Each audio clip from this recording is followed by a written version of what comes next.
Kevin, welcome to the show. I'm so delighted you could join us today. Thank you for having me. You bet. What's head to toe healing? It's a method or practice that I sort of invented some years ago where we actually get after the whole body, no matter what it is that you have.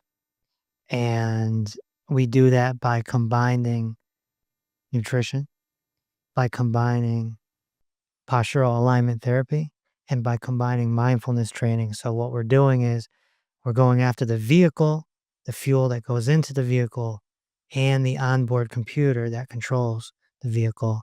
And in my experience, when you get after those three, the whole body heals fast.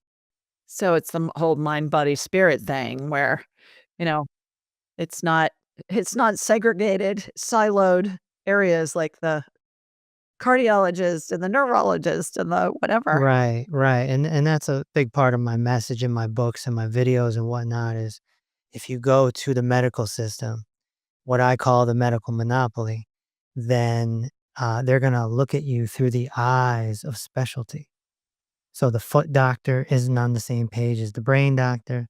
The brain doctor isn't on the same page as the heart doctor, and the heart doctor's not on the same page as the spine doctor. And it's just, in my opinion, it just makes no sense. So what we do is we get after the whole entire body. And once we teach people how to do this, it's a practice. You keep doing it and doing it. You don't stop.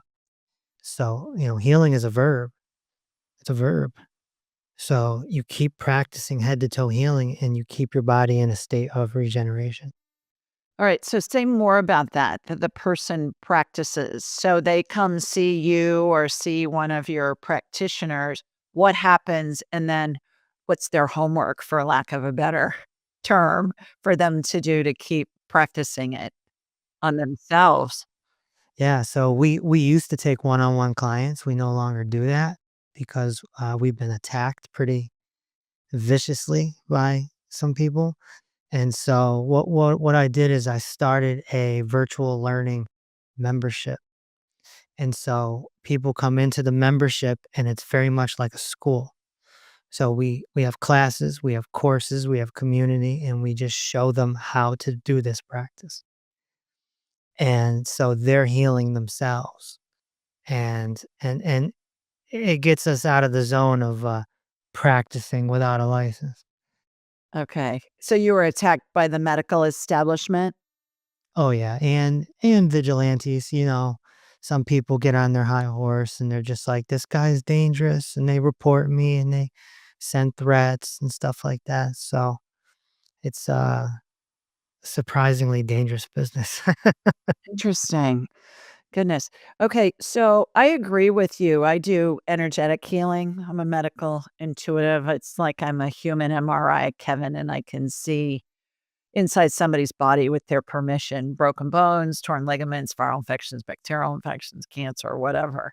And I always tell them nobody heals anybody else. We all heal ourselves. That's And right. the work that I do, the work that allopathic medicine, that Eastern medicine that you're doing, we're all helping the person heal themselves. And I like to use the analogy of you go to the emergency room with a big laceration in your leg. Well, they're going to stitch it up, but they're not going to make your skin grow back. You make your own skin grow back. And I That's think right. that's a simplified analogy to help people understand. Can you give us what some of the modalities are that you teach to help people be able to heal their bodies and from all those different categories that you mentioned earlier?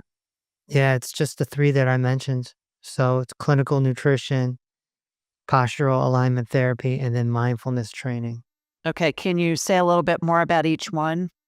So postural alignment therapy is about getting the muscles back in order because the muscles are what moves the bones. So when your muscles get out of whack, so to speak, there are compensations that happen and your knees could be pulled this way and your shoulders can be pulled that way and your pelvis can be pulled this way and it puts us in a problematic posture. And so postural alignment therapy corrects that and it's something that has to be done daily. How does one do that with stretches? There's some stretches. There's some yoga moves, um, there's an array of different exercises, and we have practitioners that put them into a format, like a protocol. And so, yeah, for example, if somebody had a headache, it would be certain exercises in a row and in order.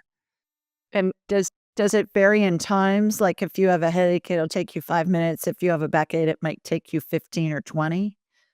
Yeah, it's possible, but the general idea is to do it every day because, sleeping, sitting, being at a desk, it all, muscle memory, it all locks us into place. Right now, where both of us are sitting down and we're using our psoas muscle and we're using all sorts of muscles that overlap joints, and it's not that natural. I mean, not for an hour. It's not really. Yeah. You think about it. So, we're in the squatting position right now. So, postural therapy is all about correcting everything because throughout the day you're gonna be in positions that aren't natural. 'Cause we don't know too many cavemen that sat at desks looking That's at a right. screen, That's right? right. Yeah, Or laid in a bed with a pillow that, props their head up or something like that, interesting. When you compare the exercises that you're proposing versus, for instance, chiropractic care, how do they go hand in hand? Is one gonna address something that chiropractic care doesn't? I think their philosophy is you get the skeletal system aligned, and then the muscles go back into the proper position. It sounds to me like yours is the inverse of that. Yeah, we're the opposite. Muscles move bones, Interesting. and we don't have to touch anybody. Okay. All right. So for somebody to do the daily practice, how long does that take? And can they do it at home on their own? Do they need are they doing it on a yoga mat or just on the floor, or how does that work? Either or. In our membership, we have classes. We have 4 therapy classes a week. So people log on through Zoom and they do their thing at home while the teacher runs them through. And then they can take, the routine they like and do that all week and then switch it up. And tell us about the food component part of your plan. Yeah, we help people get off what we call the poor 4 foods. That's gluten, that's oils, that's fried, that's fake. And then we pump them full of nutrition. We pump them full of high quality supplements. And that can be very protocol based. Sometimes it can be cookie cutter. Sometimes it could be very routine and protocol based. And the body just starts doing its thing. Oils, including the so-called healthy oils like coconut oil, olive oil, All oils. avocado. Oil Really? is oil is oil. Even the oil in your car, it's oil. Why is that a thing? I think the current idea in the zeitgeist right now is there are good oils and there are bad oils, and it sounds like you've kind of globbed them all together. What's behind that? What have you found?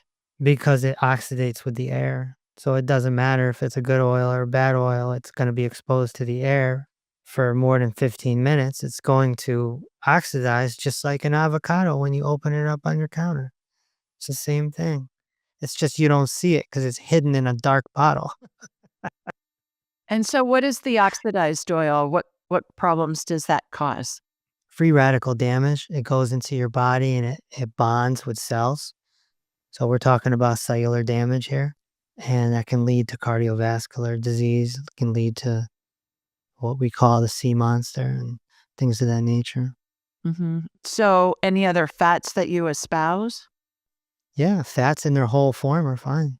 Such as Uh, a ribeye steak, um, high quality butter, ghee, beef tallow, yeah, whatever floats your boat.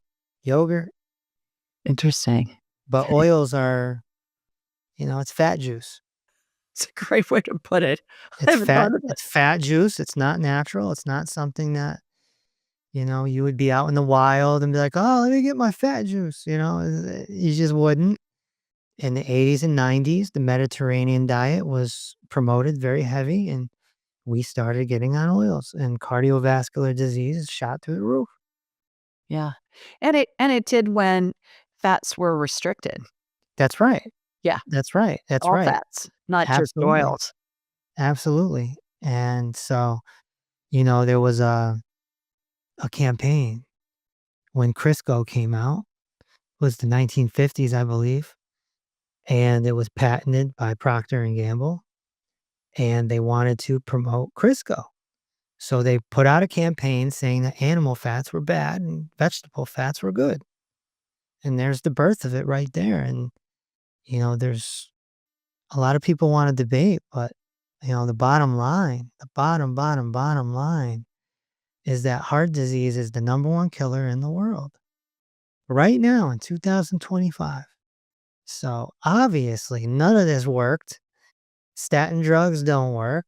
None of it's worked. And it's on the people. It's on the people. The government's not going to change it. Nobody's going to change it. It's on us to change our ways, which then changes where the money goes. Well, and margarine too with Margarine's Crisco. horrible. Yeah, Margarine horrible. was yeah, Yeah, we always had margarine when I was growing up because same it was here. supposedly healthier than butter. Same here. And orange soda, which is probably orange dye, right? Right. And just all this stuff, growing up on all this stuff, candy. Yeah. Yeah, yeah. The interesting thing about the the margarine and the Crisco, I'm just thinking in my head, I have old cookbooks that belong to family members, or they were those ones that a church ladies auxiliary was selling, and it was bound at Kinko's, and it was Sally Mae's favorite macaroni and cheese recipe and Susie Q's, cinnamon roll recipe and all that, and a lot of those call for Crisco by name, not just, use a butter or a margarine. They'll say, "No, specifically use Crisco in this recipe."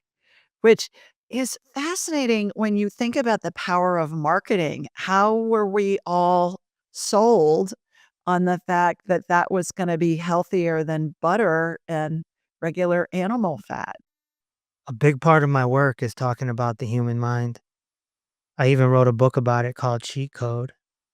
And, we're very programmable.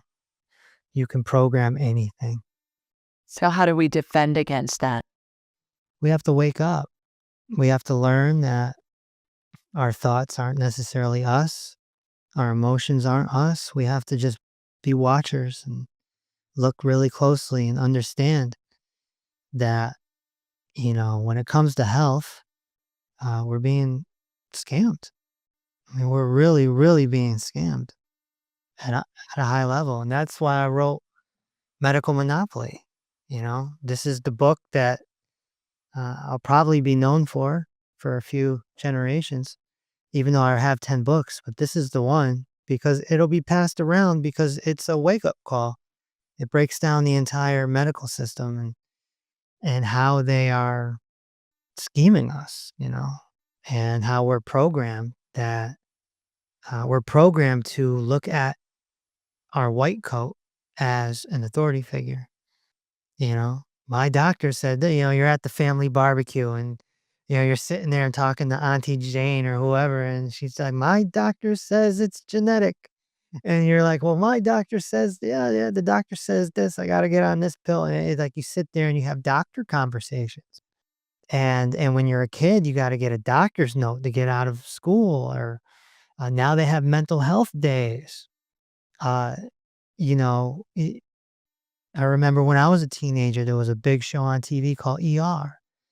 I remember that. And when it ended, it was like this big finale, right? And then the next week, there's a new show called Chicago Hope. And then after that, it's Grey's Anatomy. Like, there's always a doctor show on television. We are constantly being programmed.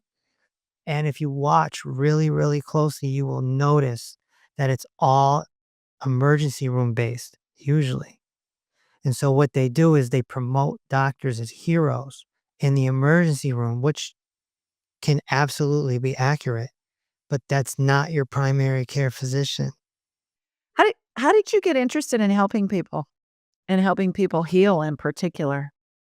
Well, I was in radio and television for many years, and, In what capacity? I was a professional radio personality and dabbled with television, and, I did that for 12 years, or if you count college, 16 years, you know? I never you coulda never told 16-year-old Kevin or 26-year-old Kevin that he would be a a healer, a doctor, or anything like that. I mean, it just wouldn't it wouldn't have made any sense. So you weren't doing shows on health in particular, you were just doing regular, like, entertainment kinda shows? Yeah, Okay. yeah, trying to be the next Howard Stern or something, like, this wasn't in the plan. And then one day I started, my health was deteriorating, and, when I went to the medical system, it just took a few times, but eventually the light bulb went off. I remember asking the technician because they were doing all these tests on my heart and all this stuff. I was in my late 20s, and I remember asking one of the technicians, like, how much does this machine cost? It's like, "Oh, 2,000,000." I'm like, "How many people need to come through here to make the money back?" And it just started clicking. It just started clicking, and, uh, once the epiphany happened, I got the fear hit pretty severely, because then it was like, "Wow, we have to save ourselves." Unless it's an emergency. If it's something chronic, you gotta save yourself. So, I just started studying, and next thing you know, I'm in school, and next thing you know, I'm quitting entertainment, and next thing you know, I have a PhD, and next thing you know, I have clients, and it just happened. So when you said that you went into fear when you were going through the medical system in your late 20s, what was it that you were fearing? What was it that was your epiphany? And what was it that you were fearing as far as long term? I thought that, like most people, the doctor was like a mechanic and my body was like a car. And it's like, when something goes wrong, you go to the doctor, and then you just listen to what they say. And when I realized that was not true, it was scary. And I just realized that we have to do it ourselves, How did you realize that that wasn't true, that the doctor was gonna be able to help you? because he didn't have any answers. He even said one time, he said, because I was asking a lot of questions about my heart, he was like, Kevin, do we have to open your heart to find out? Is that what you want?" And I'm just like, wow. Huh. Was he a cardiologist or was he your GP? Yeah, he was primary care. Okay. So, did he send you to a cardiologist? Yeah. Oh, yeah, yeah, yeah. Yeah, and the Yeah, car yeah. did the cardiologist answer your questions for you? No, no, not really. Because I was trying to figure out why and this, that, and the other. And the answers were just constantly genetic and hereditary, genetic and hereditary. And so, of course, I believed it at first. And, my dad had open heart surgery at 47. His dad died on the table, surgery at like 52.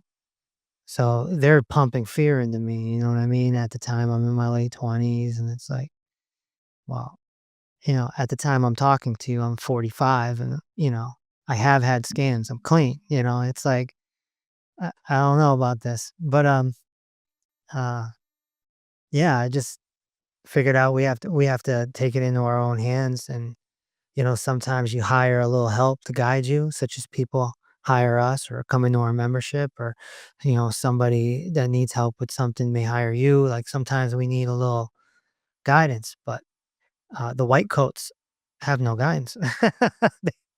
They got drugs, injections, and surgeries, and that's it. So if you don't want drugs, injections, or surgeries, you're in the wrong place. What ended up being the cause, and how did you heal your body when you were having those heart issues, and what were your symptoms? I was having chest pains, panic attacks, all that type of stuff. Plus, I was, overweight, and then eventually my body started breaking down too from being on the computer for all these years. I mean, the cause is we're right back to head to toe healing in those 3 factors. It's always, it's nutrition, posture, the mind, it's some sort of combination always of that. And I'm sure my lymphatic system wasn't moving good, and I'm sure, my gut wasn't good, and I'm sure, I had gray hair at 22. So I'm obviously nutritional deficiencies, and, they don't know any of that. So Mhm. We didn't talk about the mind, we talked about the posture, and we talked about the food. Tell us about the mind. yeah, there's an onboard computer in our skull, and it connects to 2 cameras, and we got a speaker, the mouth, right? And it connects to the spine. And so the spine is like a circuit breaker, and it connects to everything else through nerves. So, if you have a pain in your left foot, could be coming from the mind. There's no way to know for sure, but that's the beauty of head to toe healing. It doesn't matter. You just work on all 3 at the same time, no matter what. So, let's use that as an example since you brought it up. Somebody's got a pain in their left foot, and you say it could be coming from the mind. Walk us through what the protocol would be or what you would suggest somebody do to help alleviate that pain. Well, we would go after the nutrition, go after the posture. And then as far as the mind goes, we would have them start talking to their subconscious mind and start working on that and alleviating any fear or guilt or shame or whatever it is that's going on. It's a deep detoxification process. So there's a lot going on in the basement of your mind. Can you give us the cliff notes of, okay, I got a pain in my left foot. I need to talk to my subconscious. How do you do that? What are you exploring? What are you asking? What are the give us like an example of the revelations that would be perhaps identified and then what happens after that? Yeah, so we nickname the inner child. We nickname the subconscious mind an inner child. Mhm. So by doing that, you now have something that you can console and nurture. And if you talk to your inner child in a comforting way, you can start releasing that data, as I like to refer to it as, because that's what's in there. It's a bunch of data, a bunch of stored memories and stuff like that. This is where PTSD comes from. If somebody was in the Vietnam War or something like that, and 30 years later they can be there again and actually feel it all over again. It's all stored in the subconscious mind or the inner child. So it's tedious. So it's not for everyone because a lot of people want the magic pill, but you got to sit there and you got to nurture your inner child just like you were nurturing your 2-year-old self. And it can be emotional. So do you have a protocol of worksheets or something to help uncover what those memories are that are causing trauma and then pain in the body? And are you finding that there's normally an emotional component before any kind of medical condition arises? Yeah, yeah. In the membership, we have video classes where we guide people through all that. And yeah, it's a pretty emotional experience for them. They do it on their own time and such. And then they pop up and they go, guess what happened? We had a lady the other day who was just like, I can't believe how much I'm crying. And so I'm not even a crier, but I'm just crying. And I'm like, "Yeah, you're releasing. You're releasing. You went down deep there and there's stuff there and it's coming up, you know? Most healthcare professionals, licensed healthcare professionals would say that that could get into some dicey territory to have people releasing those memories and emotions without having some professional care Hmm. nearby in case they need it. Have you run into that? No, Okay. Tell us no, about never. that. No, because the way I teach it is very clear that this is data. If you understand that it's a computer and there's data and there's an algorithm and there's all this, then there's nothing to fear. If you are sitting there and you have a vision of a monster and you understand my teaching, then you're just going to say, oh, that's data. Like Monsters.com or Monsters Inc. Was that the Monsters Inc. Disney Yeah, show? great show. Monsters Inc., like the movies, That like the movie is Disney movies. curriculum. It's a great example. Yeah. Yeah, there's no monster. Your mind stores all this, and it can just spill out. And so when you understand it, it takes the fear away. And I believe thoughts don't have a meaning until we assign a meaning to them. So Monsters Inc. is a great example because, that big hairy blue monster looked so scary, but it was just like a big teddy bear and was just a big sweetie. Would you agree with that statement? Absolutely, yeah. I mean, thoughts are they're not really real. I mean, they feel real. They feel very What real. are they? What are thoughts? Well, it's an algorithm. It's an algorithm shooting out of your computer, and they can be very repetitive. They can go in a loop. For example, if you're falling in love with someone, you might think about them over and over and over again. You can't stop. You try. You try. Like, I don't want to think about this person anymore, but you can't. It keeps going and going, right? Or if you're scared, same thing. So there's not much control over it because it's a computer spitting out data. That's why the inner child work works. So you watch it and then you console it and you handle it as it comes up. It's a very tedious process. But I like to give the analogy that there's two types of data. There's Santa Claus data and there's Michael Myers data, positive and negative. So Santa Claus is great, right? You think, super confident and I'm the man and I'm having a great day and this is awesome and the dopamine's going, right? But then Michael Myers is very dark, it's depressing, it's scary. Who's Michael Myers? Was he in one of the Halloween movies or Yeah, it's the something? Halloween movie, yes. Yeah, okay, Yeah. So alright. I'd rather have Santa Claus thoughts than Michael Myers thoughts, but they're both not real. So back to the, uh, you're falling in love with somebody and you have that thought that just keeps playing on a loop in your head, and you say you nurture your inner child about that. What does that look like? It looks like you put your hand on your heart and you just nurture yourself like because it's gonna bring up some fear. Because you're like, "Why am I thinking about this person?" It could be, I'm sorry that you're thinking about this person so much, please forgive me for, um, obsessing about it, and, you can go in other places, you can think of other things, it's okay, or, "Don't worry, everything's gonna work out, no matter what, everything's gonna work out. I'm here for you." You just nurture your subconscious mind. So when somebody is obsessing about a new love, it's coming from a place of fear because they don't wanna necessarily get really involved because they're afraid that it won't work out or the person will leave them. Is that what I'm hearing? It could. It could for sure.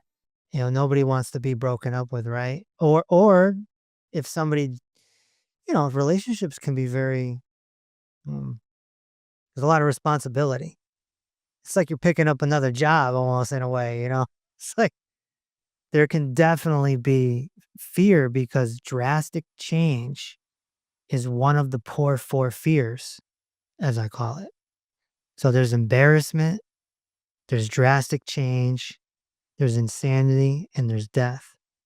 These are the 4 things that humans get really scared over. Yeah, so drastic change would be like moving, getting a divorce, getting married.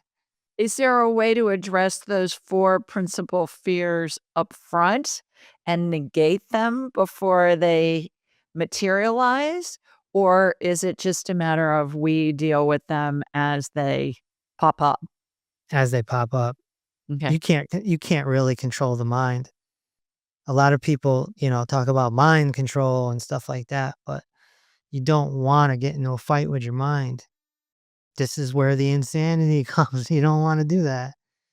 You want to just let the data pop up and deal with it as it comes, knowing that it's data, understanding that there's a computer in your head and it's just that is an algorithm.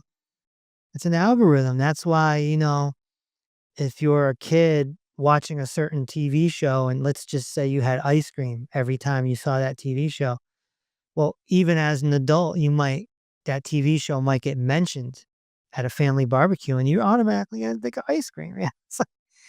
It's like, it's Right. Condition. Condition. But is it all the same thing in training the mind to do something? We train the mind to use Crisco instead of butter. We train the mind to, in America, drive on the right side of the road instead of in Europe, you're driving on the left side of the road. And I've done that and had to remember, oh, no, no, I got to get on the right side and things like that. So I think that there's mind control really in everything that we do, even stuff that we implement in our own lives as habits. I get up in the morning, I make my bed every morning, make my bed.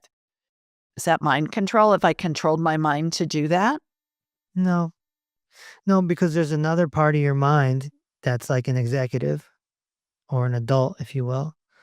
And these are typically where you get your reminders from and such.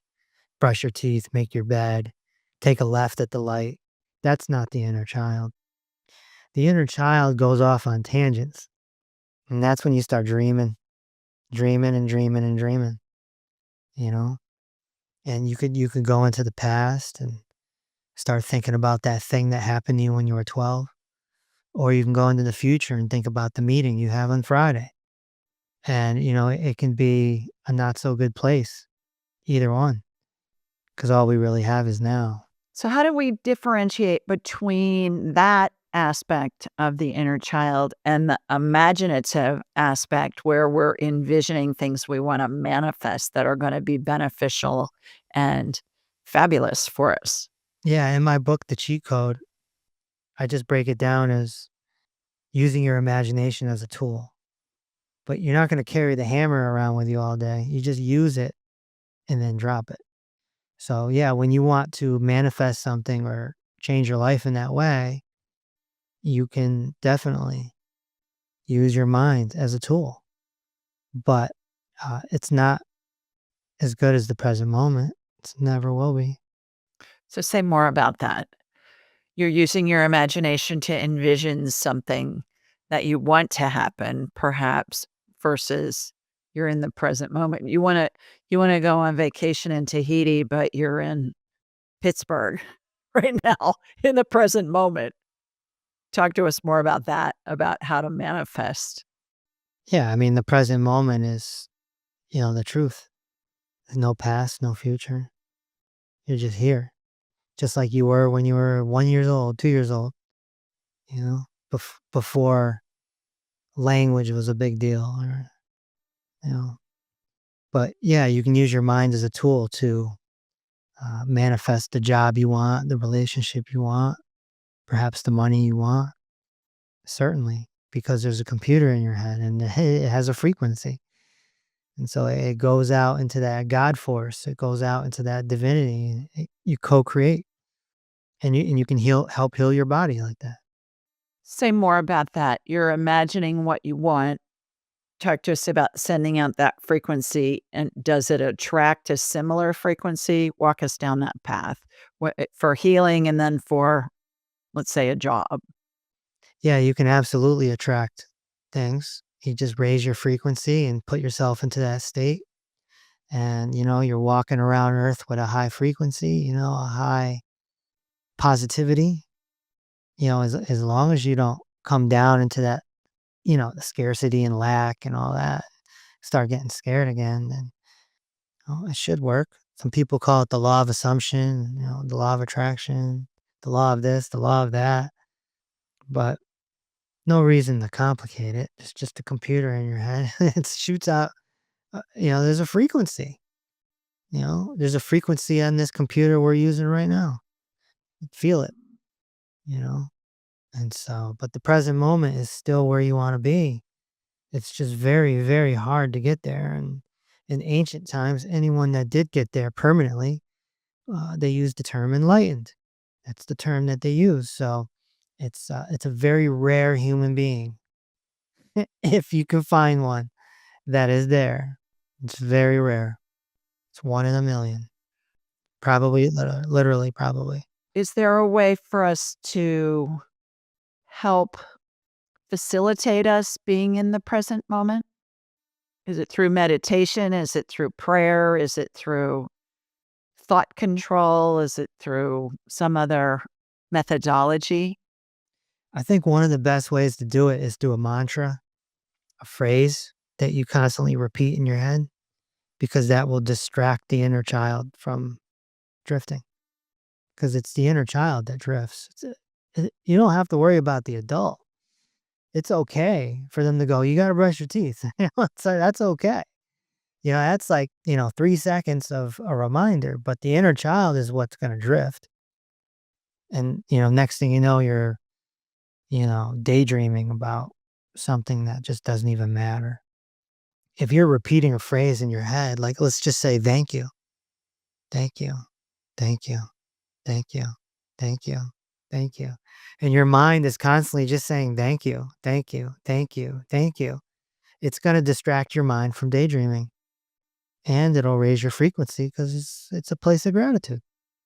And if one is doing that, can they operate their adult part of their mind and their imaginative part of their mind to get things done and to create things that they want to manifest and explore and experience? Yeah, absolutely. It's you're in control. It's more Wh- like background noise, is what I'm Yeah, hearing you say. yeah, yeah. And you can just consciously be like, okay, I want to manifest something now. Okay, let's work on this. And you do it for a few minutes, and then you come back. And in the background, the music is, "Thank you, thank you, thank Thank you, you, thank you." thank you, Yeah. thank you. Or I love you, I love you, I love you, I love you. Or thank you, I love you, thank you, I love you. Or I'm favored by God, I'm favored by God, or God loves, whatever you want it to be. But it's better than daydreaming Because because daydreaming isn't real, It's just not. It's not. And that's why I say thoughts aren't real, like Santa Claus or Michael Myers. You can have positive thoughts, negative thoughts, but they're not real. They're characters with a script and a theme music, and it creates a real emotion. Don't get me wrong, it does create a real emotion. that's based on a false premise. Correct. Yeah. Let's change directions for a minute. You've got a PhD in nutrition. Does what Man, I you don't use it. I was just gonna ask, does what you learned in school align with your current practice and knowledge base today? Nope. Nope. What I do now is completely self-studied. I went after experts on the body. So I studied from a brain expert, a spine expert, a foot expert. That's how I got to this head to toe healing, from studying people, studying specialists. It's just the specialists don't study other specialists, which keeps them in their specialty. It's just my specialty is apparently the whole body, but there's no school teaching that. Well, I believe too that a lot of us are under the assumption that our records, especially now that they're computerized, that our records are shared with the different specialties. And yet people often find that specialty A is not really reviewing those records, and so perhaps they're prescribing something that has a contraindication with what another practitioner has described, but there's no cross-referencing there. Would you agree with that? Yeah, I mean, it's a cluster. It's a cluster. I know because my dad is a hot mess. He's in medical prison, as I call it, and things get messed up all the time. They get confused all the time. He's got a doctor for every part of his body, and it's a screwed up situation. Does he listen to what you have to say when you're trying to help him, or is it just, "Well, he's Yeah. just my son, what does No, he that's the know?" thing is he's incredibly proud. In fact, I just relocated him to a new dialysis clinic, and he's sitting there in the waiting room like, "Do you have business cards on you?" I'm like, "That these people are gone. They're gone. Like, there's nothing I can do for anyone. You don't wanna be passing out my business cards, please." So he's a proud dad. He firmly believes in what I'm doing. It's just he's too far gone, you know? A 78-year-old who or 78 and a half-year-old who was that messed up, who's only being kept alive by the medical system, doesn't wanna get out of the medical system because it's too scary of a thing, Do you you know? believe that he's healable at this Abs stage? Absolutely. Yeah, Absolutely. I do too, but it's too Absolutely. scary for him. It's too scary for him. Way too scary. Yeah, and, he's probably still alive because of me and my mom. My mom is the, executor, if you will, so she As we women normally are. yeah, yeah, "Kevin says this, you gotta do this." Yeah. So, if it wasn't for that, he'd still be drinking soda and eating a ton of bread and, you know, sweets and whatnot, but he he eats pretty good, all things considered, Mhm. and he probably should be dead. Do you see improvement in his condition with him changing some of those different variables in his life, like food and other things? Yeah, at one point, his lung doctor brought him from a stage 4 emphysema to a stage 3, Mhm. just from changing the diet. So we have seen things. And if he would stay on the path and listen and get off the drugs, then he would more than likely heal. I tell him all the time, you don't need to be on all these drugs. Keep your blood pressure medication, fine. Okay, keep your blood thinners, fine. Just keep those two. Get rid of the other 13. My parents were the same way. I was mortified with how many prescriptions they took. It was like those pill boxes that they have, those long ones for every day of the week, and there are 3 different sections for each day. They had 2 of those for each day. So there were 4 or 5, sometimes 6 sections for each day of the meds, and I just thought, "What?" It's frightening with all of that. Why does that happen? Why do we tolerate that? Is that we just don't know any better? It's just what we've been taught? We're right back to programming. Yeah. We're Yeah, right and back to Santa Claus. well, and the zeitgeist is changing, I feel, with my generation. I'm a generation ahead of you at least, but my parents that were born in the '20s and certainly my grandparents that were born at the turn of the 20th century, they just if the doctor said it, they just did it. They didn't even question it. I think information is way more readily available now to the general population than it was back then. But are you seeing a shift in the younger generations of that there's less loyalty to just what they're told to do from the medical establishment? I think that there's a lot of young people who have access to social media, and that's really the grand awakening because the information is there. So, but a lot of people in their 20s just don't care. The body may start breaking down around 30, 35, and then that's when they start caring a little bit. And then they'll go on their TikTok or their YouTube or whatever, Instagram, and they will do some research, perhaps find someone like me, and they'll just gain some information and some inspiration. And they'll start working their way out of the medical system a little bit. Yeah. I believe that the work that I do, like I said, is part of the healing equation, and everybody is gonna be led down a path that their spirit wants to explore and experience, whether that involves what your dad's going through with lots of medication and the dialysis and how he's choosing to go down that path. certainly with somebody like you who's his son, who has a totally different view of his treatment plans, and he can pick and choose what he wants to implement, and that's his prerogative. It's his life. It's his life. He Yeah. feels like he's too far gone, Mhm. and, if that's what he feels, then that's what he is. Mhm. I agree. Do you believe that you're on a spiritual mission to help educate people that there are other ways to heal? You believe you're being led? Yeah. My story is very detailed, it's very layered, and so just to go from one career to the next, and they're total opposites, and then you add in the layer of I was working on myself spiritually behind the scenes from about 2010 on, maybe even before. I started meditating even before. What were you doing to work on yourself spiritually? I was meditating back in '08, '09. Mhm. That's where it started. And then in 2011, I had a spiritual experience. Some people call it a Satori. So tell us about that. You can't just throw that out there as a tease and not tell us what happened. Tell us what happened.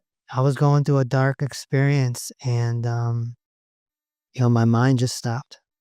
It just stopped. There was no past. There was no future. It was just present moment. And it was beautiful because all of my mental pain went away.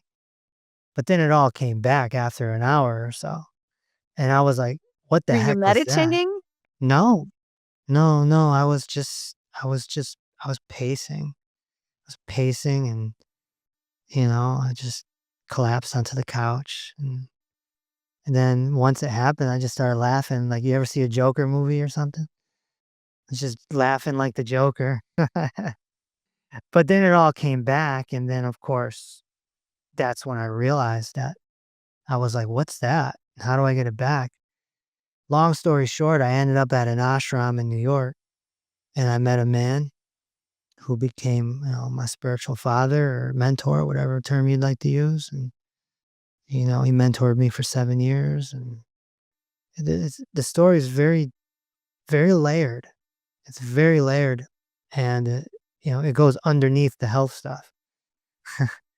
And, but yeah, I quit in 2018. I stopped being a practitioner. I was burnt out. I just quit. And, I was kind of like brought back, through a tough time, dark night of the soul.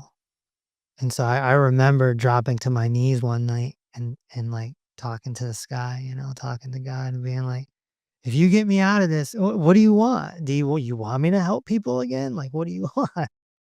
You know, just one of those things. And yeah, I eventually came back. And within 6 months of being back, I went viral and became notorious or famous, whatever term you want to use. And we were off and running, and next thing I know, I got followers all over the world and um, admirers all over the world, haters all over the world, debaters all over the world. And, I have to pinch myself every day. Like, this is crazy. So you're on a mission from God. You're kinda like one of the Blues Brothers, huh?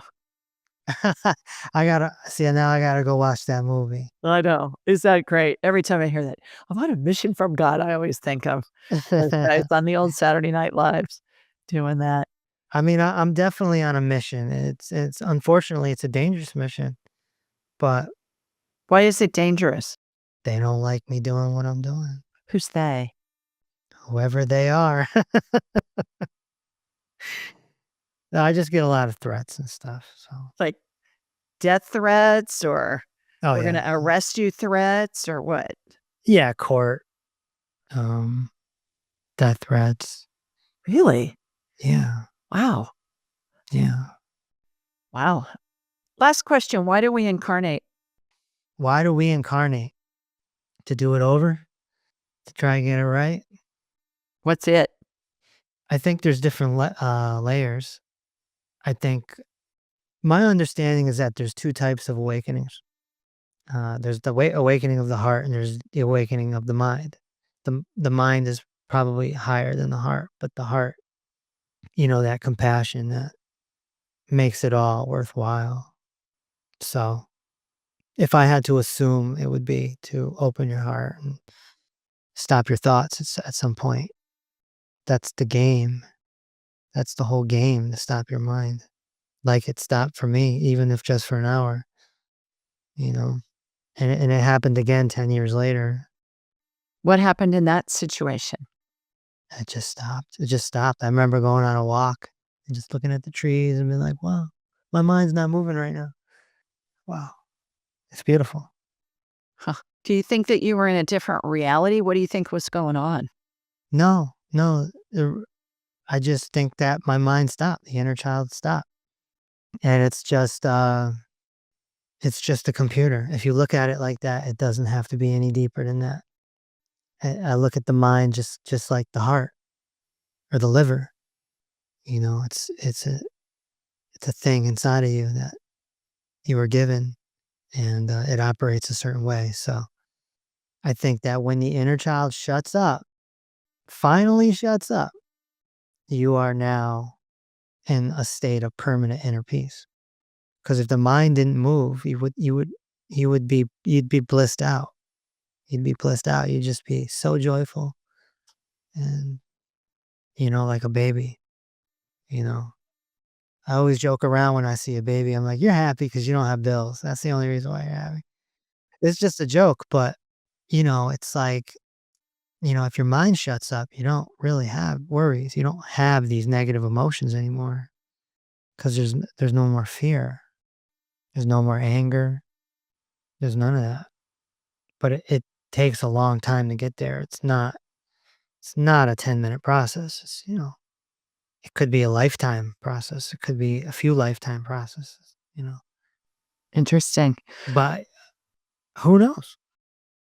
What a fascinating conversation. We touched on a lot of different topics here during this discussion and certainly gives us food for thought, pardon the pun, with what we've discussed. How can people learn more about you and your work? drkevinreese.com, drkevinreese.com. You can see all of our testimonies. We have the most ever recorded. I mean, it's ridiculous How how many many is we the have. most? It's over 10 hours. Okay. It's just nonstop. You could sit there and watch people healing for 10 hours. It's ridiculous. People could take a free class. They could buy my books. There's 10 books. And yeah, drkevinreese.com is the hub. Of course, you can find me on Facebook and all that too. Okay. Sounds good. Alrighty, everybody. We are sending you lots of love from Sweet Home, Alabama. Mwah! And from Connecticut, too, where Kevin is. We'll see you next time.